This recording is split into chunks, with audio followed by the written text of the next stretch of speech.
অনেক কৌশল হাতড়ি এবার বিশ্বনবী আবার রাখাল দুইটাকে ডেকে পাঠালেন, বললেন কাম ইয়ানহারুনা কুল্লা ইয়াউম, ওরা আসার পর থেকে প্রতিদিন খাওয়ার জন্য কয়টা করে উট জবাই করে? এবার ওরা বলল প্রথম দিনে ইয়াউমান তিসআন, প্রথম দিন খাওয়ার জন্য উট জবাই করেছে 9টা। অফিল ইয়াউমি সানি আশারা, আর দ্বিতীয় দিনে উট জবাই করেছে 10টা। বিশ্বনবী বললেন তাই ইদান আল কওমু মা বাইনা 900 ওয়াল আলফ, তাহলে কাফেররা 900 থেকে 1000 এর মধ্যে হবে। আল্লাহ হাবিব সাল্লাল্লাহু আলাইহি ওয়াসাল্লামের বয়স তখন 35। বয়স কত? মজার একটা ঘটনা, খেয়াল করে শুনবেন। বয়স কত? 35। কাবা ঘরের পুনর্নির্মাণ হবে। কাবা ঘরের 4টা কর্নারের একটা কর্নার আছে আর রুকনুল হাজারিল আসওয়াদ, যেখানে হাজরা আসওয়াদ পাথর থাকে, ওইটাকে সরানো হয়েছে।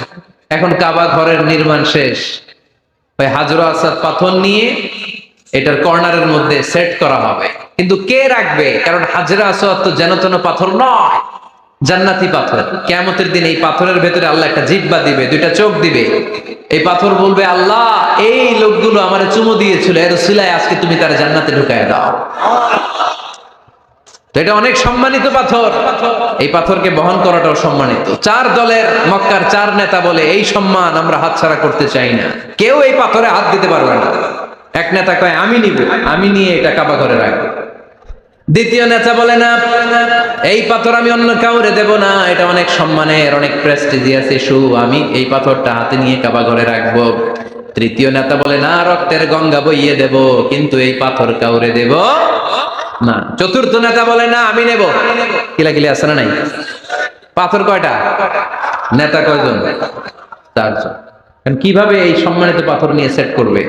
কেউ মীমাংসায় যেতে পারে না। এক মুরব্বী বলে থাক আজকের জন্য এখানেই সবার মুলতবি, আগামী দিনে এই মসজিদুল হারামের দরজা দিয়ে প্রথম যে ঢুকবে সে সিদ্ধান্ত দিবে। আল্লাহর মেহেরবানি, এর পরের দিন এই পথ দিয়ে ছুটে এসেছে বিশ্বনবী মুহাম্মদ। সুবহানাল্লাহ পড়বেন না? সুবহানাল্লাহ পড়েন আওয়াজ করে। কামলিওয়ালা নবী প্রথম আসলেন, সবাই খুশি, জামিন রাদিনা বি। আরে আলামিন আসছে, আলামিন আসছে। সবাই বিশ্বনবীকে বললেন এই এই ঘটনা। কেউ তো পাথর ছাড়তে চায় না, পাথর হইলো একটা, নেতা কয়টা? এখন কে এই পাথর নিয়ে রাখবে? এই নিয়ে মারামারি। আল্লাহর হাবিব সাল্লাল্লাহু আলাইহি ওয়াসাল্লাম বললেন যাই হালুম্মা ইলাইয়া সাওবান, একটা কাপড় নিয়ে আসো, আমি এখনই সলিউশন করে দিচ্ছি। সুবহানাল্লাহ নাই? কাপড় নিয়ে আসা হলো। বিশ্বনবী বললেন কই পাথর? সবাই বলল এই পাথর।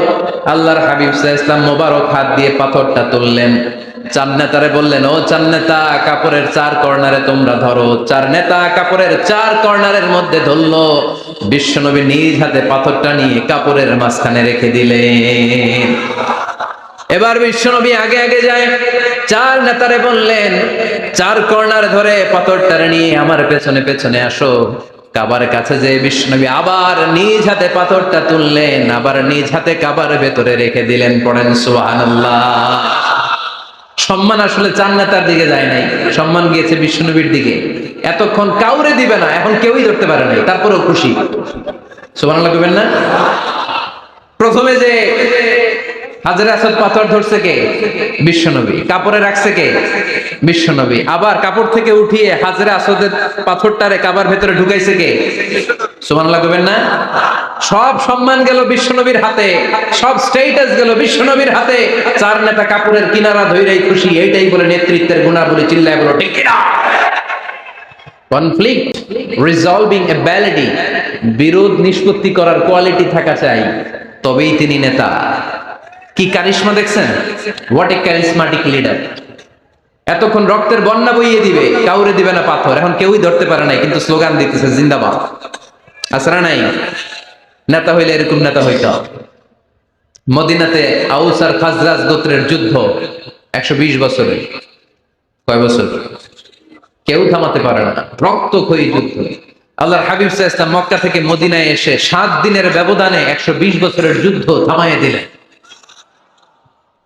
এতদিন এই গোত্রের লোকের সাথে এই গোত্রের কোনো বিয়ে নাই, এই গোত্রের লোকের সাথে এই গোত্রের কোনো অর্থনৈতিক লেনদেন নাই। বিশ্বনবী যখন আউস খাজরাজের যুদ্ধ থামিয়ে দিলেন, মদিনাতে আনন্দের ধুম পড়ে গেল, নতুন নতুন উৎসবের ধুম পড়ে গেল। সব ভাই ভাই। নেতা হইলে এরকম নেতা হইতো। কোনো মারামারি থাকতে পারবে না সমাজে, চিল্লা এখন ঠিক কিনা? নেতা আসলেই সমাধান, নেতা আসলেই। সহিহ বুখারীতে একটা কিতাব আছে, কিতাবুস সুলহ, মীমাংসার অধ্যায়, একটা বাব আছে, বাবু কওলিল ইমামি লিআসহাবিহি ইযহাবু বিনা নুসলিহ বাইনাহুম। ইমাম সাহেবের এই কথা যে আমাদেরকে নিয়ে চলো, আমরা মিলাই দেব, এটা আল্লাহ রাসূল সাল্লাল্লাহু আলাইহি ওয়াসাল্লামের একটা বিখ্যাত ডায়ালগ। ডায়ালগটা কি খেয়াল করে শুনেন। যুদ্ধ, মারামারি আর ঝগড়া শুনলেই আল্লাহ রাসূল সাল্লাল্লাহু আলাইহি ওয়াসাল্লাম বলতেন, ইযহাবু বিনা নুসলিহ বাইনাহুম, আরে আমরা আছি তো, আমগরে নিয়ে যাও না, আমরা মিলাই দিব। সুবহানাল্লাহ পড়েন। মারামারি দেখলে বিশ্বনবী মিলাই দিতেন। আল্লাহর হাবিব সাল্লাল্লাহু আলাইহি ওয়াসাল্লাম বলতেন, আলা উখবিরুকুম বিআফদালি দারাজাতিন মিনাস সালাতি ওয়াস সিয়ামি ওয়ান নুসুক, রোজা, নামাজ, সালাতের চেয়ে বড় একটা সওয়াবের কাজ আছে, ওটা কি আমি তোমাদের বলবো না? সাহাবারা বললেন, সেটা আবার কি? বিশ্বনবী বললেন, ইসলাহু যাতিল বাইন, দুইজন ঝগড়া করতেছে, তুমি ঝগড়া না লাগায় দিয়া মিলাই দিবা, এর চেয়ে ভালো কাজ হয় না, জোরে কোন ঠিক কিনা? সবচেয়ে শ্রেষ্ঠ কাজ। নোয়াখালীতে আগুন লাগলে আপনারা কি দিয়ে নিবা? কি দিদায়? পানি। অনেকে ওই জায়গায় তেল দেয়। জ্বলতেছে কি? আগুন। আগুন নিবানোর জন্য ঢালবেন কি? অনেকে ঢালে কি? তেল।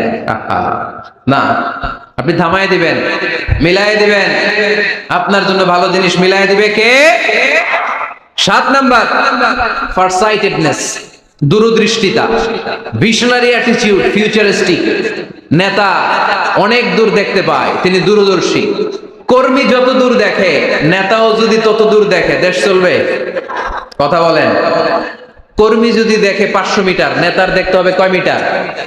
1000 মিটার। কর্মী যদি দেখতে পায় 1000 মিটার, নেতার দেখতে হবে কয় হাজার মিটার? 2000 মিটার। কারণ নেতা হবে ফিউচারিস্টিক, ভিশনারি, স্বপ্নবাজ, স্বপ্নচারী। নেতাকে স্বপ্ন দেখতে হয়, ওই স্বপ্ন জাতিকে দেখাতে হয়, চিল্লায় বলেন ঠিক কিনা? মানুষ তার স্বপ্নের সমান বড়। আপনি কত বড় আপনার স্বপ্ন শুনলে বোঝা যাবে। স্বপ্ন সেটা না যেটা মানুষ ঘুমিয়ে ঘুমিয়ে দেখে, স্বপ্ন সেটা যেটা অর্জনের আকাঙ্ক্ষা মানুষকে ঘুমাতে দেয় না। আল্লাহর হাবিব সাল্লাল্লাহু আলাইহি ওয়াসাল্লাম স্বপ্ন দেখিয়েছেন সাহাবাদের, বিশ্ববিজয়ের স্বপ্ন, ইসলামকে বিজয়ী শক্তি হিসেবে দেখার স্বপ্ন, চিল্লায় বলেন ঠিক কিনা? আল্লাহর হাবিব বলতেন, ইন্নাল্লাহা জাওয়ালি আল আরদা ফারাআইতু মাশারিকাহা ওয়া মাগারিবাহা। আল্লাহ তাআলা গোটা বিশ্বটাকে ছোট্ট করে আমার সামনে দেখিয়েছে। আমি ফুটবলের সাইজের এই পৃথিবীর প্রাচ্য পাশ্চাত্য, ডানে বায়ে সামনে পেছনে সবটাই দেখেছি। ওয়া ইন্না মুলকা উম্মতি সায়াবলুগু মা জুবিয়ালি, যত দূর আল্লাহ আমারে দেখিয়েছে তত জায়গায় লা ইলাহার পতাকা পথ করে একদিন উড়বে। কোন একদিন এদেশের আকাশে কালিমার পতাকা উড়বে, সেদিন সবাই খোদাই বিধান পে দুঃখ বেদনা ভুলবে। এটাই আমাদের স্বপ্ন, চিল্লায় বলেন ঠিক কি না? স্বপ্ন দেখতে জানতে হয়। সুলহে হুদাইবিয়া চলতেছে, সন্ধি। 1400 সাহাবা নিয়ে বিশ্বনবী মক্কায় আসলেন উমরা করতে। কাফেররা বলে, গো ব্যাক, অ্যাবাউট টার্ন, ফিরে যাও, হবে না। আল্লাহ রাসূল সাল্লাল্লাহু আলাইহি ওয়াসাল্লাম অনুরোধ করলেন, দাও না, উমরার নিয়ত করে এসেছি। ইজার আর রেদা পড়ে কাফেররা বলে, না, আগামী বছর, এই বছর হবে না, চুক্তি করো। চুক্তির মধ্যে লেখা হলো, মা খাবা আলাইহি মুহাম্মাদুর রাসূলুল্লাহ। ঠিক আছে, চুক্তি 10 বছরের, মুহাম্মদ রাসূল সাল্লাল্লাহু আলাইহি ওয়াসাল্লামের পক্ষ থেকে চুক্তি। কাফেররা বলে, না, আমরা তো তোমার রাসূলুল্লাহ মানি না। তোমার রাসূলুল্লাহ মানলে তো মা সাদাদনাকা আলা শাই, তোমার সাথে কোনো ঝগড়াই নেই, রাসূলুল্লাহ কাটো। সাহাবীরা তেড়ে উঠলেন। ওমরে ফারুক বলেন, মুখ সামলে কথা বল। সুহাইল ইবনে আমির, তোর জিহ্বাটা আমি টেনে ছেড়ে ফেলবো, সাবধান। আমার নবী শেষ নবী, শেষ রাসূল মুহাম্মদ রাসূলুল্লাহ কাটার ক্ষমতা কারো নাই, আমি ওমর বেঁচে থাকলে কেউ কাটতে পারবে না। বিশ্বনবী বললেন, ওমর সরে যাও, কেটে দাও। সুবহানাল্লাহ কইবেন না? মুহাম্মদ রাসূলুল্লাহ কাফেররা মানে না। কাফেররা কয়, তুমি লেখো মুহাম্মদ ইবনে আব্দুল্লাহ, আব্দুল্লাহর বেটা মুহাম্মদ। কারণ মুহাম্মদ রাসূলুল্লাহ যদি এই সন্ধিতে থাকে, চুক্তি, তার নিচে আমরা সিগনেচার করি, তার মানে এটাই প্রমাণ হয়ে যায় আমি তোমাকে রাসূল বলে মানি। আমরা কাফেররা তোমাকে রাসূল বলে মেনে নিয়েছি। নো, তোমার রাসূল বইরা মানলে তো খেলা এখানেই শেষ। কাটো, রাসূলুল্লাহ লেখা যাবে না, লিখতে হবে আব্দুল্লাহর বেটা মুহাম্মদ। কোন সাহাবারা রাজি হয় না। কথা শুনতেছেন? সাহাবারা বলে রক্তক্ষয়ী যুদ্ধ হবে, আমার নবীর নামের পরে রাসূলুল্লাহ লিখতেই হবে। বিশ্বনবী বললেন কেটে দাও, কারণ সাহাবারা দেখতেছে এতটুকু, বিশ্বনবী দেখে অতটুকু। বিশ্বনবী অন্য প্ল্যানে আগাচ্ছেন।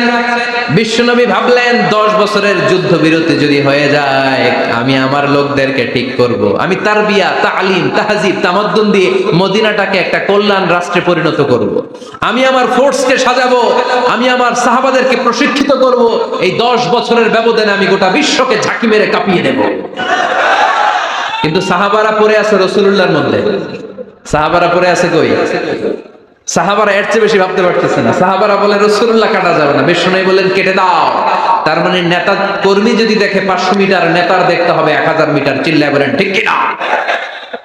নেতার 9 নম্বর গুণাবলী, a leader should be very strategic। নেতাকে কৌশলী হতে হয়। কৌশল না জানলে উনি নেতা হতে পারে? বলেন। ডিপ্লোম্যাটিক কোয়ালিটি, কূটনীতি যদি না জানা থাকে, নেতা হইতে পারবে? আল্লাহর হাবিব সাল্লাল্লাহু আলাইহি ওয়াসাল্লামের মতো বড় কূটনীতিবিদ পৃথিবী দেখেছে? কথা কর না কেন? দেখেন কি ধরনের স্ট্র্যাটেজি আমার নবী ফলো করতেন। আমার নবী যদি যুদ্ধ করতে কোথাও যেতেন, অ্যাটাক করবেন ডান দিকে, অ্যাটাক করবেন কোন দিকে? খায়বার অ্যাটাক করবেন, খায়বার ডানে। বিশ্বনবী বের হতেন মদিনার বাম দিক দিয়ে। যাবেন কই? ডানে। আওয়াজ করে বলেন যাবে কই? কিন্তু মদিনা থেকে বের হইতেন কোন দিক দিয়ে? বাম দিক দিয়ে। লোকেশন আর ডাইরেকশন কখনো কারোর সাথে শেয়ার করতেন না। উনি কই যাচ্ছে কেউ বুঝতো না। বাম দিক দিয়ে বের হয়ে অনেক ঘুরে তারপরে ডান দিকে যেতেন। সুবহানাল্লাহ পড়বেন না? অ্যাটাক করার সময় 3টা অপশন দিতেন, choose any of the options. যে বলতেন নাম্বার 1 আসলিম তাসলাম, ইসলাম মানো, ভাই ভাই আমার হৃদয়ে চলে আসো, তোমরাও ভাই আমরাও ভাই, দুনিয়াতেও শান্তি আখিরাতেও শান্তি। এটা যদি ভালো না লাগে, option 2 you pay the tax, we provide you the security. তোমরা ট্যাক্স দিবা, আমরা তোমাদেরকে সিকিউরিটি দিব। ইউতুনা আল জিজিয়াতা আন ইয়াদিন ওয়া হুম সাগিরুন, তোমরা জিজিয়া দিবা, আমরা সিকিউরিটি দিব। প্রথম অপশন মুসলমান হইলে না, আমাদের ভাইও হইলে না। দ্বিতীয় অপশন ট্যাক্সও দিবা না, কাফির থাকতে মনে চায় থাকো, খ্রিস্টান থাকো, ইহুদি থাকো, ধর্মান্তরিত হওয়া লাগবে না, খালি ট্যাক্স দিবা, ওইটাও ভালো লাগে না। 3 নাম্বার অপশন হচ্ছে the sword will decide what gonna happen among আস, তলোয়ার ফয়সালা করবে এখন কি হবে। সুবহানাল্লাহ কইবেন না? প্রথমেই যেই কোথাও অ্যাটাক করতেন বিশ্বনবী, সবসময় ডিফেন্সিভ মোডে থাকতেন, আত্মরক্ষার মোডে থাকতেন। আক্রমণ করা হলে মেনে নিতেন, ধৈর্য ধারণ করতেন। ধৈর্যের সীমা যখন ছাড়িয়ে যেত তখন বিশ্বনবী হাত তুলতেন, চিল্লায় বলেন ঠিক কি না? যুদ্ধের ময়দানেও যখন সেনাপতি পাঠাতেন বলতেন খবরদার নারীদের গায়ে হাত তুলুন না, বৃদ্ধাদেরকে মেরো না, শিশুদেরকে মেরো না, ওই এলাকার পাদ্রীদের গায়ে হাত তুলো না, ওই এলাকার গবাদি পশুগুলোকে হত্যা করো না, গাছপালাগুলো ধ্বংস করো না। তোমাদের বিরোধী যোদ্ধারাও যদি তলোয়ার রেখে দিয়ে হাত তুলে বলে আল আমান, সিকিউরিটি সিকিউরিটি, আমরা আমান চাই, নিরাপত্তা চাই, তাকেও মেরো না। সুবহানাল্লাহ পড়বেন না? গোটা বিশ্বকে সভ্যতা শিখিয়েছেন। মক্কা বিজয়ের পরে গণধর্ষণ করেন নাই, গ্রামকে গ্রাম তিনি জ্বালিয়ে দেন নাই, হাজার হাজার লক্ষ লক্ষ শত্রুকে এক বাক্য দিয়ে ক্ষমার ঘোষণা দিয়েছেন, চিল্লায় বলেন ঠিক কিনা? As a father, as a teacher, as a commander, as a leader, as a lawgiver, as a lawmaker, as a reformer of the society, Muhammad is the superman of the world. আওয়াজ করে পড়তে হবে আল্লাহু আকবার। কূটনীতি কারে বলে? Diplomacy কারে বলে? স্ট্র্যাটেজিক অ্যাটিটিউড কারে বলে? শিখে নেন। বদরের প্রান্তরে বিশ্বনবী সাল্লাল্লাহু আলাইহি ওয়াসাল্লাম উপস্থিত হলেন। ওই যে কাফেরদের তাবু, কাফেররা আসছে 3 দিন আগে, মুসলিম সৈনিকরা পৌঁছলেন 3য় দিন। এসে বিশ্বনবী সাল্লাল্লাহু আলাইহি ওয়াসাল্লাম সবাইকে বললেন কত হতে পারে কাফের, কেউ বলতে পারে না। 2 জন রাখাল পেয়ে জিজ্ঞেস করলে, এই রাখাল কয়দিন ধরে আছো? আমরা 1 সপ্তাহ ধরে বদরে আছি। শুনতেছেন? শুনতেছেন? উনি বললেন ওই যে কাফেররা যে আসছে কয়দিন আগে? কয় 3 দিন আগে। 3 দিন আগে। কত হবে সংখ্যা? কলু কাসীর, অনেক। কত হইতে পারে? রাখাল 2 টাকা জানি না। আল্লাহ রাসূল সাল্লাল্লাহু আলাইহি ওয়াসাল্লাম চিন্তায় পড়ে গেলেন, কারণ ওনার যুদ্ধে অ্যাটাকের সিস্টেম ছিল শত্রু সংখ্যা কত এটা আমাকে জেনে নিতে হবে। সুবহানাল্লাহ পড়বেন না? অনেক কৌশল হাতড়ি এবার বিশ্বনবী আবার রাখাল 2টাকে ডেকে পাঠালেন, বললেন কাম ইয়ানহারুনা কুল্লা ইয়াউম, ওরা আসার পর থেকে প্রতিদিন খাওয়ার জন্য কয়টা করে উট জবাই করে। এবার ওরা বলল প্রথম দিনে ইয়াউমান তিসআন, প্রথম দিন খাওয়ার জন্য উট জবাই করেছে 9টা। ওয়াফিল ইয়াউমি সানি 10, আর দ্বিতীয় দিনে উট জবাই করেছে 10টা। বিশ্বনবী বললেন তাই ইদান আল কওমু মা বাইনা 900 ওয়াল আলফ, তাহলে কাফেররা 900 থেকে 1000 এর মধ্যে হবে। কত ছিল কাফেরের সংখ্যা? বদরের যুদ্ধে কাফেরের সংখ্যা ছিল কত? 1000। কিভাবে নমুনা দেখে আলামত সংগ্রহ করতেন? ওরা কয়টা উট জবাই করেছে 2 দিনে? প্রথম দিন 9টা, দ্বিতীয় দিন 10টা। বিশ্বনবী হিসাব মিলাই ফেললেন যোগ বিয়োগ দিয়ে, কাফেরের সংখ্যা 900 থেকে 1000 এর মধ্যে হবে। হিসেব করে দেখা গেল 1000 সৈনিক এসেছিল সেই বদরের যুদ্ধে। চিল্লায় বলো আল্লাহু আকবার।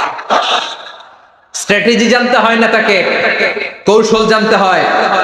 সর্বশেষ নেতার যে গুণ, এটা বলে শেষ করব, সাকসেশন ম্যানেজমেন্ট। নেতা ভালো নেতা বানায়া যায়, ঠিক কিনা? A good leader produces a good leader. একজন ভালো নেতা তখনই ভালো নেতা যখন সে নতুন করে ভালো নেতা তৈরি করে দিয়ে যায়, ঠিক কিনা? সে যদি নতুন নেতৃত্ব তৈরি করে দিয়ে না যায়, সমাজ চলবে? চলবে? এটাকে বলে দি সাকসেশন ম্যানেজমেন্ট। আল্লাহ রাসূল সাল্লাল্লাহু আলাইহি ওয়াসাল্লাম ভালো সাকসেসর রেখে গিয়েছিলেন, এমন কিছু যোগ্য নেতৃত্ব তৈরি করে গিয়েছিলেন, উনার পরে টানা 30 বছর নেতৃত্ব নিয়ে মুসলিম উম্মাহকে 1 সেকেন্ডও ভাবা লাগে না। চিল্লায় বল মুসলমান, ঠিক কিনা? ভালো নেতা ভালো নেতা বানায়। নেতা খালি নেতৃত্ব দেয়, উনি কোনো নেতা বানায় নাই। এটা কি নেতা? কথা বলেন। এবার উত্তর দেন। আমার নবী ইন্তেকালের আগেই যোগ্য নেতৃত্ব তৈরি করে রেখে গিয়েছিলেন কি জান নাই? কাকে রেখে গেছেন? আবু বকর। আরহামু উম্মতি বি উম্মতি আবু বকর, এই উম্মতের সবচেয়ে রহমদিল। আর কারে রেখে গিয়েছেন? ওমর। আশাদ্দুহুম ফি আমরিল্লাহি ওমর, আল্লাহর জমিনে আল্লাহর দ্বীন বাস্তবায়নে সবচেয়ে কঠোর ছিল ওমর। ওনার ক্যারেক্টারিস্টিক এমন ছিল, কথার আগে হাত চলতো, জোরে কোন ঠিক কিনা?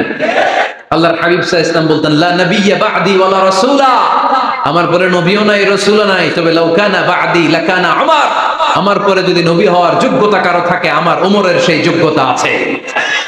প্রভু তুমি বলেছো রাসূল দেবে না, বলনি দেবে না ওমর, বলনি দেবে না হামজা তারি, খালিদ বিজয় সমর। প্রভু তুমি বলেছো রাসূল দেবে না, বলনি দেবে না ওমর, বলনি দেবে না হামজা তারি, খালিদ বিজয় সমর। প্রভু তুমি বলেছো রাসূল দেবে না।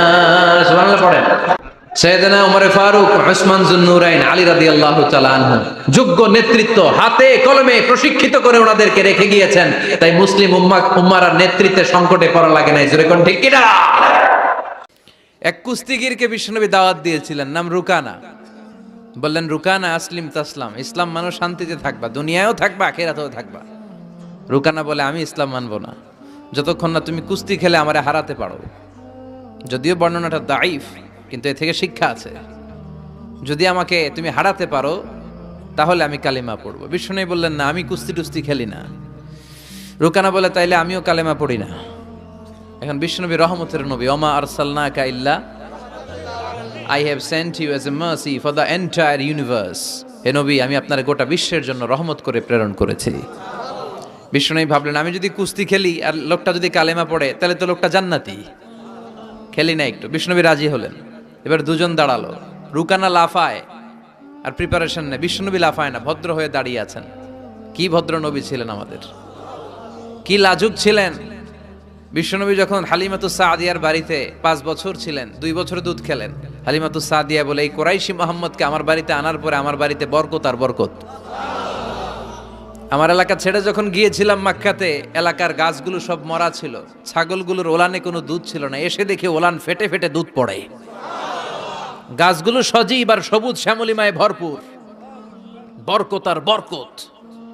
এই কুরাইশি মুহাম্মদকে কখনো আমি কাঁদতে দেখি নাই। ক্ষুধা লাগলেও কাঁদে না, ব্যথা পেলেও কাঁদে না, শুধু লজ্জাস্থানের জায়গা থেকে কাপড় সরে গেলে কেঁদে ওঠে। রুকানা বলে আব্দুল্লাহর বেটা মুহাম্মদ, কুস্তি লাগলে এরকম লাফাইতে হয়, তুমিও লাফাও। বিষ্ণু বললেন, না, আমি সেলাইবিহীন লুঙ্গি পরি, আমি লাফাই না। এবার খেলা শুরু করার পালা। রুকানা বলে, তুমি মারো। বিষ্ণু বলে, না, তুমি মারো। রুকানা বলে, না, আমি মারবো না, তুমি মারো। বিষ্ণু বললেন, আমি মারলে ওটা তুই হজম করতে পারবি না, কারণ এটা এমন নবী যে নবীর এক হাতের ভেতরে জান্নাতের 40 জনের শক্তি ঢুকিয়ে দিয়েছে কে? আবার নবী যারে মারে ও জাহান্নামী, নবীরে আবার যে মারে সেও জাহান্নামী। বুঝতে পেরেছেন? কেউ যদি নবীরে হত্যা করে সে কি? আর নবী যদি কাউরে হত্যা করে ওই লোকটাও, কারণ নবী তো উল্টাপাল্টা কোনো কারণে কাউরে হত্যা করবে না। কথা বলেন? এজন্য বিশ্বনবী বললেন, তুমি মারো। সেও মারে না, বিশ্বনবীও মারে না, খেলাও শুরু হয় না। বিশ্বনবী বাধ্য হয়ে ওনার ডান হাত মুবারক দিয়ে রুকানার বাঁ কাঁধের মধ্যে শুধু এরকম ধরেছেন। কিরে রুকানা, তো লাফাস কেন? খালি ধরেছেন, ধরার সাথে সাথে রুকানা বেহুশ হয়ে জামিনে পড়ে যায়। রুকানার সঙ্গী সাথীরা অবাক, ঘটনা কি? আব্দুল্লাহর বেটা মোহাম্মদ খালি দলল, ও বেহুশ হয়ে গেল। সুবহানাল্লাহ কইবেন না? রুকানা তার মাথায় পানি দিয়ে হুশ ফিরানো হলো। কিরে রুকানা, বেহুশ হইলি কেন? আব্দুল্লাহর বেটা ঘুষিও মারে নাই, বক্সিনও মারে নাই, খালি ধরলো। আরে তোরা দেখছিস ধরছে, আমার মনে হয়েছে পাহাড় এসে কাঁধে চেপেছে। এত শক্তি থাকা সত্ত্বেও বিশ্বনবী আগে কাউরে অ্যাটাক করতেন না। কি রহমতের নবী! এমনকি যুদ্ধের ময়দানে যখন চিফ অব দ্য মিলিটারি পাঠাতেন, বিশ্বনবী বলতেন, যে এলাকায় যুদ্ধ হবে ওই এলাকার গাছপালা নষ্ট করো না, যেন ওই এলাকার গবাদি পশুর উপর হামলা করো না, ওই এলাকার বৃদ্ধ বৃদ্ধাদেরকে মেরো না, নারীদের গায়ে অস্ত্র তুলো না, শিশুদেরকে রক্তাক্ত করো না, এবং বিধর্মী পাদ্রী যারা আছে ওদেরকেও মেরো না। তোমাদের বিরুদ্ধে যারা যুদ্ধে নেমেছে তারাও যদি তলোয়ার ফেলে দিয়ে বলে, আমি বাঁচতে চাই, আল আমান, আমি আমান চাই, আই সিক দ্য সিকিউরিটি, আমি নিরাপত্তা চাই, তাদেরকেও মেরো না। ওরা আমাদেরকে শান্তি শিখায়। ইউরোপ আমেরিকা আমাদেরকে শান্তি শিখায়। শান্তি কারে বলে বিশ্বনবী গোটা বিশ্বের মানুষের চোখে আঙ্গুল দিয়ে দেখিয়ে গিয়েছে। ওনার জীবন হচ্ছে তলাবিহীন সাগরের মতো। বিশ্বনবীর জীবনীটা একটা সাগর, কিন্তু কি নাই? তলা নাই, boundless, beyondless, bottomless. As a father, as a teacher, as a commander, as a lawgiver, as a lawmaker, as a reformer of the society, as a messenger, Muhammad is the superman of the world. স্বামী হিসেবে, নেতা হিসেবে, আইন প্রণেতা হিসেবে, নবী হিসেবে, সেনাপতি হিসেবে বিশ্বনবী হচ্ছেন গোটা বিশ্বের জন্য সুপারম্যান। খালি শান্তির পয়গাম ছড়িয়েছেন, হাঙ্গামা করে নাই, মানুষকে মিলিয়ে দিয়েছেন। ঝগড়া লাগলে বিশ্বনবী মিলিয়ে দিতেন, and he was a very good mediator. বিশ্বনবী খুব ভালো মধ্যস্থতা করতে পারতেন, মানে সালিশি করতে পারতেন। আমার আর আপনার ঝগড়া, আমি হইলাম আউয়াল, আপনি হলেন আসানি, আর যে মিলাই দিবে সে হইল সালিস। এই সালিস থেকে সালিশ, আমরা বাংলাদেশে বলি না সালিশি? সালিসি মানে হচ্ছে তৃতীয় পক্ষ অবলম্বন করা। এই কাজটা বিশ্বনবী বড্ড ভালো পারতেন। ওনার মতো গোটা বিশ্বে এরকম চমৎকার মিডিয়েশন কেউ করতে পারতো। উনি মক্কা থেকে মদিনায় হিজরতে যাওয়ার আগে আউস খাজরাতের মধ্যে মারামারি হয়েছিল, 120 বছরের মারামারি, কেউ বন্ধ করতে পারে না। উনি যে 1 সপ্তাহের মধ্যে বন্ধ করে দিলেন, আউস খাজরাজরে মিলাই দিলেন। মানুষকে মিলিয়ে দেয়া, সমাজের মধ্যে একটা ফাটল তৈরি না করে ঐক্য প্রতিষ্ঠার চেষ্টা করা, এটা অনেক বড় সওয়াবের কাজ।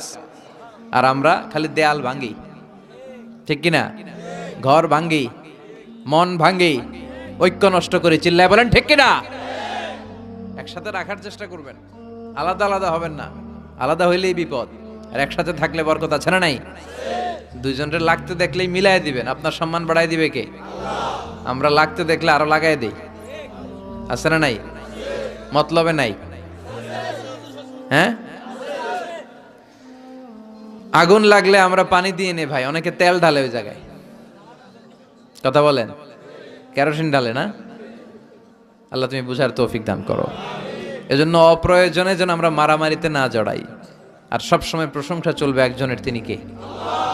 আল্লাহ তোমার প্রশংসা যেন আমরা সবসময় করতে পারি, আল্লাহ তৌফিক দাও।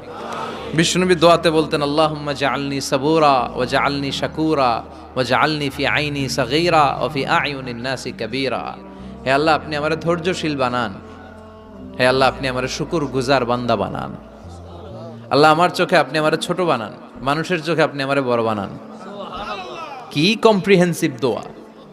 একটা মানুষের হেদায়েতের জন্য এই দোয়াটাই তো যথেষ্ট। এই দোয়াটার 4টা অংশে 4টা পিএইচডি ডিগ্রি করা সম্ভব। চিল্লায় বলেন ঠিক কি না? কি বাণী আমাদেরকে শিখিয়ে গিয়েছেন, কি অমূল্য রত্ন রেখে গেলেন, আমরা বুঝি না। আল্লাহ সহি সমঝ দান করো। বিষ্ণু বলেছেন কিয়ামতের একটা আলামত, বক্তব্য হবে লম্বা, নামাজ হবে খাটো। কথা কন। এখন নামাজ খাটো করে, রুকুতে পিঠ সোজা হয় না, আছে না নাই? রুকু দিয়ে দাঁড়িয়ে সোজা হয়ে একটু ধীরস্থির ভাবে থাকা, এটা ওয়াজিব। এটা কি ওয়াজিব? তরক করলে সাজদাতুস সাহু দিতে হয়, তাই না? কিন্তু আমরা রুকু থেকে কোন রকম মাথা তুলে সেজদায় দৌড় মারে, এরকম ডাকাইত আছে না নাই? বিষ্ণু এদেরকে চোর বলছেন, আমি একদম বারে ডাকাত করে দিলাম।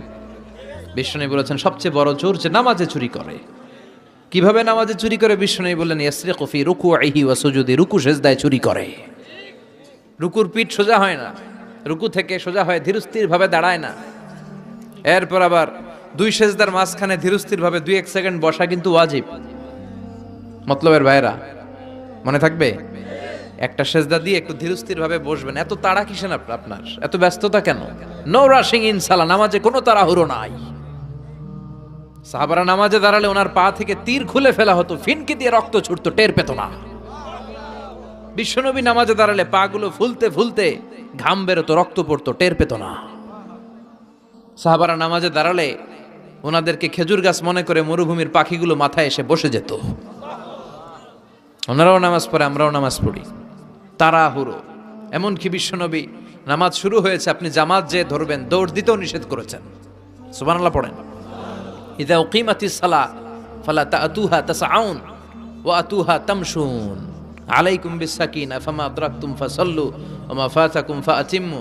নামাজের একামত যদি হয়ে যায়, জামাত শুরু হয়ে যায়, দৌড় মেরে জামাত যে ধরো না, হেঁটে হেঁটে যাও। কারণ দৌড়ায় গেলে একটা ব্রেথ ইন ব্রেথ আউট, শ্বাস প্রশ্বাস নিতে নিতেই তো কাম সারা। আপনি কার সামনে দাঁড়াচ্ছেন? সব রাজার বড় রাজা, মহারাজা। তার সামনে দাঁড়িয়ে আপনি এরকম হাঁপানির ব্যারামের মতো দাঁড়াইলে হবে? আপনি সুটেড বুটেড হয়ে, আপনি জুব্বা পাঞ্জাবি পরে আতর টাতর মেখে আগে আগে যে সুন্দরভাবে ধীরস্থির ভাবে দাঁড়াবেন। অনেকে এই কাজটা করে, অজুখানায় অজু করে আর রুকু ধরার জন্য দেয় দৌড়। মসজিদ ও টাইলসের মসজিদ, উল্টায় পড়ে, মুসল্লি একদিকে, লুঙ্গি আরেকদিকে, আছে না নাই? টাইলসের মসজিদে কত মানুষ দৌড় দিতে যায় যে ঠ্যাং ভাঙছে, কোনো হিসাব নাই। এই দৌড়াদৌড়ি করবেন? বেশিরভাগ মসজিদ টাইলসের মসজিদ।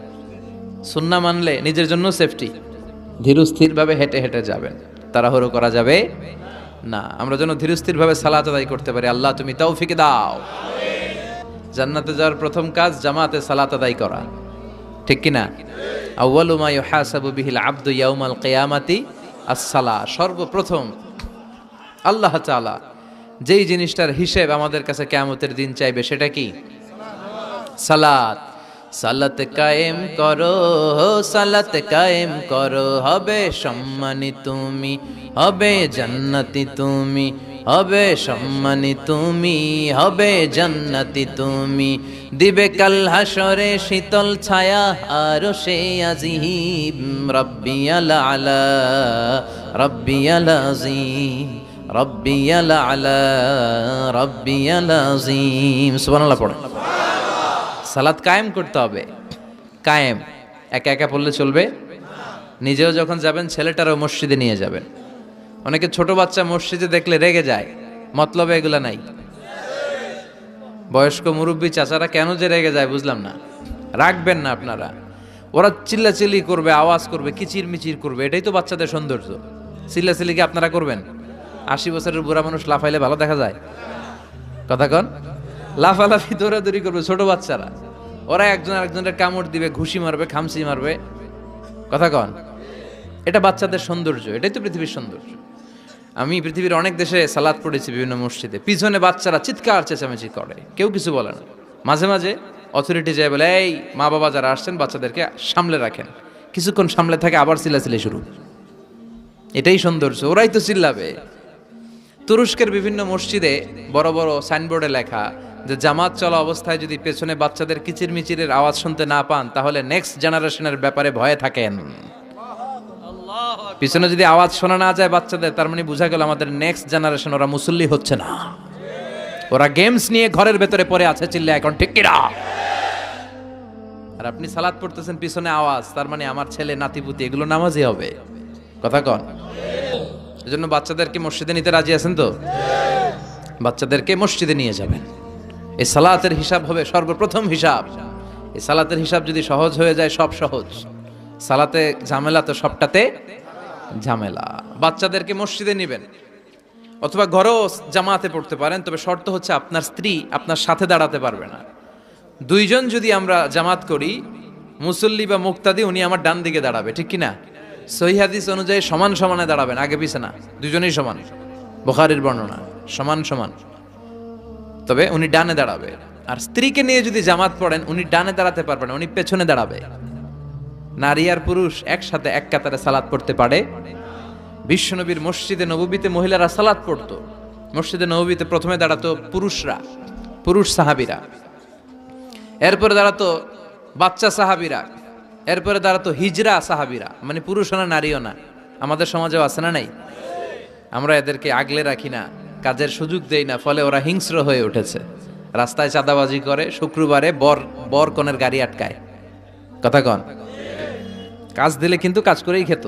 গোটা বিশ্বের সব জায়গায় হিজরাদেরকে অনেক কাজ দেয়া হয়, ফলে ওরা কাজ নিয়ে ব্যস্ত থাকে। তো হিজরাদের কাতার শেষ, এরপরে দাঁড়াতো নারীরা। নারীদেরকে আমরা সুযোগ করে দেই না। আজকে কি মহিলা প্যান্ডেল আছে? আচ্ছা, আশেপাশে হয়তো শুনতেছে আমার আলোচনা, আবার নারীরা খুব শোনে। আমি নারীদেরকে নিয়েও অনেক কথা বলি, তো এই সুযোগটা তাদেরকে আপনারা করে দিবেন। বাচ্চাদেরকে মসজিদে নিয়ে যাবেন। বাচ্চারা হচ্ছে পৃথিবীর সৌন্দর্য। ওরা মসজিদে আসলে ধমকাবেন না, এই ছেলের গার্জিয়ান কে, বলে না এরকম, চিৎকার দিয়ে ওরা বের করে দেয়। ও আর জীবনে মসজিদে আসবে? ওর বয়স হতে আপনি মসজিদের দিকে ফিরে আসারও খান নাই। কথা কন, তোরে তাড়িয়ে দিচ্ছেন কেন? ওরা মসজিদে রাখেন, আসতে যেতে ও বুঝে ফেলবে যে এখানে কথা বলা যায় না, এখানে হট্টগোল করা যায় না, এটা ইবাদতের জায়গা, এখানে জিকির করতে হয় কার? সেও আল্লাহর স্মরণ, আল্লাহর সালাত শুরু করে দিবে। বাচ্চাদেরকে ফজরের সময় উঠানোর চেষ্টা করবেন। হুজুর নিজেই করতে পারি না, ওরে ওটা মুখী। কথা কর, ফজরের সালাত যে টাইমলি পড়ে না, এর মধ্যে নেফাকি, hypocrisy is growing stronger in your heart. ফজরের সালাতে যার ঝামেলা, আপনি নিজেই আন্দাজ করে ফেলবেন যে আপনার মধ্যে মুনাফিকি ঢুকতেছে। এজন্য ছোট্টবেলায় বাচ্চাদেরকে ইসলাম শিখান, কাজে দিবে। অনেকে বলে হুজুর আমার আদরের ছেলে, ডাকলে ওঠে না, 9টা 10টার দিকে ওঠে, 10টা 11টার দিকে ওঠে, ডাকি না। আদরের ছেলে তো, ঘরের মধ্যে যদি আগুন লাগে কি করবেন? আদরের ছেলে ঘুমাক 10টা পর্যন্ত। কথা কন, এজন্য ছেলে মেয়েদেরকে মসজিদে নিতে হবে। রাজি আছেন তো? আল্লাহ বুঝার তৌফিক দাও। আল্লাহ বললেন জান্নাতি আর জাহান্নামীরা কবু সমান হতে পারে? জান্নাতীরা সফল কাম। কার কথা? লা ইয়াস্তাবি আসহাবুন নারি ওয়া আসহাবুল জান্নাতি আসহাবুল জান্নাতি হুমুল ফাইজুন। জান্নাতি আর জাহান্নামীরা সমান নয়, যারা জান্নাতি তারাই সফল। The people of paradise in heaven and the people of hellfire, they never be equal ever. The people of paradise gain the ultimate success in life. যারা জান্নাতি তারাই আসল সফলতার চাবিকাঠি নিয়ে গেল, ঠিক কি না? আবার রব্বুল আলামিন বলেন ফামান যুহজিহা আনিন নারি ওয়া উদখিলাল জান্নাতা ফাকাদ ফাজ ওয়া মাল হায়াতুদ দুনিয়া ইল্লা মাতাউল গুরুর। যারা জাহান্নাম থেকে মুক্তি পেল আর যারা জান্নাতে ঢোকার সুযোগ পেল, তারাই সফল হয়ে গেল। জান্নাতে ঢুকতে পারলেই সফল, জান্নাতে ঢুকতে পারলেই। নাও দ্য ডিসিশন ইজ ইয়ার্স। এখন সিদ্ধান্ত আপনাদের, আপনি কই ঢুকবেন? জান্নাতে না জাহান্নামে? ওয়ালা উযুনুন সামিআত, বুখারীর বর্ণনা, কোন কান জান্নাতের আওয়াজ শুনে নাই। ওয়ালা খাতারা আলা কলবি বাশার, অন্তর দিয়ে কল্পনায়ও আনতে পারবে না যে কত সুন্দর হতে পারে। পৃথিবীর সব ডিজাইনার আর আর্কিটেক্টদেরকে একসাথে বসিয়ে যদি বলা হয় জান্নাতের একটা চেয়ারের ডিজাইন করেন, হবে? লক্ষ লক্ষ ডিজাইন দিবে, চেয়ারের ধারে কাছে হবে না, এত সুন্দর। আল্লাহু আকবার। ওই জান্নাতে আমরা যেতে চাই কি চাই না? ঢুকবেন জান্নাতে সবাই? কখন? মরার পরে নাকি এখন? মরা লাগবে। মরার আগে জান্নাতে যাওয়া যাবে? আমরা আল্লাহর কাছে শাহিদি মৃত্যু চাই। কি মৃত্যু? আমাকে শহীদ করে সেই মিছিলে শামিল করে নিও, যে মিছিলের নেতা মীর হামজা খোবায়ে বেখাবাব। আল্লাহর কাছে ছিল অতি প্রিয়, শামিল করে নিও আমাকে শহীদ করে সেই মিছিলে, শামিল করে নিও। পড়েন আমিন। শাহাদাতের তামান্না, ইচ্ছা, বাসনা, মরতে তো হবেই, তো গাড়ির চিপার ভিতরে বইরা মরে লাভ কি? শহীদের মৃত্যু চাই, চিল্লায় বলেন ঠিক কিনা? বিশ্বনবী বললেন মরতে তোমাদের হবে, শহীদের মৃত্যু চাও। শহীদ মৃত্যুর তামান্না নিয়ে যদি বিছানায় গড়াগড়ি করে ডায়রিয়াতেও মারা যাও, কিয়ামতের দিন শহীদদের কাতারে দাঁড় করাইয়া দিবে কে? আমরা জান্নাতে ঢুকতে চাই। দুনিয়ার বুকে কোনো শপিং মলে যদি ঢুকতে চাই, কি দিয়ে ঢুকতে হয়? গেট দিয়ে। জান্নাতেরও গেট আছে না নাই? কয়টা? 8টা। বিশ্বনবী জান্নাতের ওয়াজ করতেছেন আর বলতেছেন, সাহাবারা, তোমাদের মধ্যে এমন একজন সাহাবা আছে যে সাহাবাকে জান্নাতের 8টা দরজায় ডাকবে, ঢুকেন ঢুকেন, আমারটা দিয়ে ঢুকেন। সাহাবীরা বললেন, ইয়া রাসূলুল্লাহ, কে সেই সাহাবী, কে সেই সৌভাগ্যবান ব্যক্তি? বিশ্বনবী বললেন, সে হলো আমার হিজরতের সঙ্গী আবু বকর। ওনার ব্যক্তিত্ব এমন ব্যক্তিত্ব, 8টা জান্নাতের দরজায় ওনারে ডাকবেন, আসেন, ওইটা দিয়ে না আমারটা দিয়ে ঢুকেন, ওইটা দিয়ে নয় আমারটা দিয়ে ঢুকেন। আবার বিশ্বনবী বললেন, তোমরাও যদি অজুর পরে আশহাদু আল্লা ইলাহা ইল্লাল্লাহ ওয়া আশহাদু আন্না মুহাম্মাদান আবদুহু ওয়া রাসূলুহু পড়তে পারো, তোমাদের জন্য জান্নাতের 8টা দরজা খুলে দিবে কে? অজুর পরে এটা পড়তে রাজি আছেন তো? 8টা দরজা, এর মধ্যে স্পেশাল একটা দরজা আছে, নাম রায়্যান। কি নাম? বুখারীর বর্ণনা, ইন্না ফিল জান্নাতি সামানিয়াতু আবওয়াব মিনহা বাবুন ইউসাম্মা আর-রায়্যান। 8টা দরজা, একটা দরজার নাম রায়্যান। লা ইয়াদখুলুহু ইল্লা সাইমুন, রোজাদাররা ছাড়া কেউ এই রায়্যান দিয়ে ঢোকার সুযোগ পাবে মান দাখালাহু লাম ইয়াজমা আবাদা, একবার রায়্যান দিয়ে যে ঢোকার সুযোগ পাবে, চিরকালের জন্য তার গলার তৃষ্ণা মিটাইয়া দিবে কে? রোজা রেখে কত কষ্ট করছেন, পানি খান নাই, রুহ আফজা, মেরিন্ডা, পেপসি, কত শরবত খায় না, কারে ডরায়? রোজাদাররা আসরের পর থেকে রুহ আফজা নিয়ে বসে থাকে, just waiting for the green signal, আজান, দে ওয়েট ফর আজান। আজান না হলে খায়? এই যে আল্লাহরে ভয় পেয়ে গলাটারে শুকায় রাখছিলেন, এই রায়্যান দিয়ে ঢুকলে গলার শুকনা অবস্থা বন্ধ করে দিয়ে এটারে সিক্ত করে দিবে কে? আজীবন সিক্ত, আপনার গলা কোনো তৃষ্ণাই পায় না। বিশ্বনবী বললেন, 8টা দরজা আছে, 8টা দরজা দিয়ে তোমরা ঢুকবা ইনশাআল্লাহ। পড়েন। এক একটা দরজা যে কত বিশাল হবে হিসাব নাই। বড় বড় যে রাজপ্রাসাদ, তাজমহল আছে, এগুলার যে দরজা, জান্নাতের দরজা মনে হয় এই সাইজের না? কত বড় যে হবে। বিশ্বনবী বললেন, ইন্নাল মিসরাইন মিন মাসারিআল জান্নাহ মা বাইনা মাক্কাতা ওয়া হাজার, সৌদি আরবের মক্কা শহর থেকে বাহরাইনের হাজার শহর যত দূর, জান্নাতের এক একটা দরজা লম্বা ঠিক তত দূর। সেই হিসাবে কয়েকশো কোটি জান্নাতি এক ধাক্কায় এক দরজা দিয়ে ঢোকার সুযোগ পাবে। কয়েকশো কোটি জান্নাতি একবারে এক ধাক্কায় এক দরজা দিয়ে জান্নাতে ঢুকে যাবে। জান্নাতে অনেকগুলো ক্লাস আছে। বাসের মধ্যে থাকে না ফার্স্ট ক্লাস, সেকেন্ড ক্লাস? বিমানে থাকে economy class, business class, promo class, platinum class. জান্নাতেও আছে। জান্নাতের সবচেয়ে হায়ার ক্লাসের নাম হচ্ছে আল ফেরদাউস, আল ফেরদাউস আল আলা। বিশ্বনবী থাকবেন এই হায়ার ক্লাস, আমরাও এটাতে থাকবো। কথা কন, আমরাও কই থাকবো? জান্নাতুল ফেরদাউস। আমার নবী থাকবে যেখানে, আমরাও যাব। অন্য কোন জান্নাত দিলে আমরা মানবো না। আমরা আল্লাহরে বলবো, আল্লাহ আমার নবী কই? নবী ছাড়া জান্নাতে ঢুকবো না, ঠিক কি না? আমার নবী আছে যেখানে, ওই জান্নাত আমাদেরকে দাও। বিশ্বনবী বললেন, ইযা সাআলতুমুল্লাহ আল জান্নাহ ফাসআলুহুল ফেরদাউস। আল্লাহর কাছে যখন দোয়ার সময় তোমরা জান্নাত চাও, ছোটটা চাইবা কেন, বড়টা চাও, জান্নাতুল ফেরদাউস চাও। কোনটা চাইবেন? সবাই রে ফেরদাউসে ঢুকাইলে আল্লাহর কমতি হবে? ধাক্কাধাক্কি হবে মনে হয়, যে গাদাগাদি করে বসছেন এরকম বসবেন। কত বিশাল, আপনি কল্পনাই করতে পারবেন না। সুবহানাল্লাহ পড়েন। এই ফেরদাউস ছাড়া আরো অনেকগুলা ক্লাস আছে। জান্নাতুল আদন, জান্নাতুল মাওয়া, জান্নাতুল নাঈম, দারুল করার, দারুল মাকাম, দারুস সালাম, আল্লিকুন। কিন্তু আমরা যাব কোনটায়? ইনশাআল্লাহ পড়েন।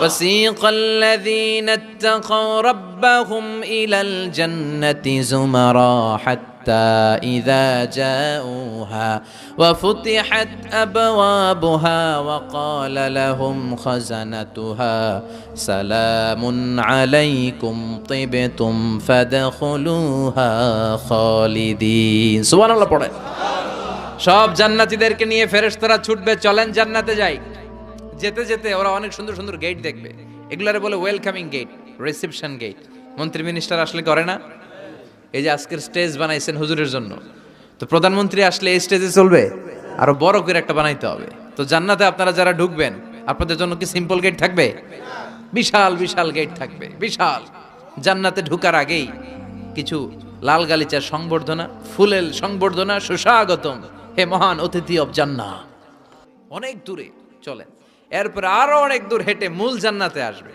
এবার ওই যে মা বাইনা মাক্কা তাওয়া হাজার কয়েকশো কোটি একসাথে ঢুকবে আসল গেট দিয়া ঢুইকা অবাক আর ফেরেশতারা খালি স্যালুট মারে এটার নাম সালাম কি নাম সালামুন আলাইকুম তিবতুম enter the paradise with peace and security প্রশান্তি আর নিরাপত্তার সাথে জান্নাতে ঢুকেন ঢুকেই সবাই খুশির চোটে বলে ফেলবে আলহামদুলিল্লাহ কি বলবে وقالوا الحمد لله الذي أورثنا الأرض نتبوأ من الجنة حيث نشاء فنعم أجر العاملين سبحان الله পড়েন ওরা সবাই বলবে আলহামদুলিল্লাহ ওই আল্লাহর প্রশংসা যে আল্লাহ জান্নাতকে আমাদের ওয়ারিস করে দিয়েছে জান্নাতটাকে আমাদের থাকার ভূখণ্ড বানিয়ে দিয়েছে আমাদের প্রতিদান হিসেবে জান্নাতের মালিক বানিয়ে দিয়েছে সুবহানাল্লাহ আলহামদুলিল্লাহ বলবে জান্নাতীরা ঢুকেই পড়বে আলহামদুলিল্লাহ আর ঢুকেই তারা অবাক কেউ ডানে তাকায় কেউ বায়ে কেউ সামনে উপরে এত সুন্দর এত মনোরম এত চাকচিক্যময় এত চোখ ধাঁধানো এত luxurious excellent superb beautiful awesome eye catching unparalleled supercalifragilisticexpialidocious বর্ণনা করে সৌন্দর্য দেয়া সম্ভব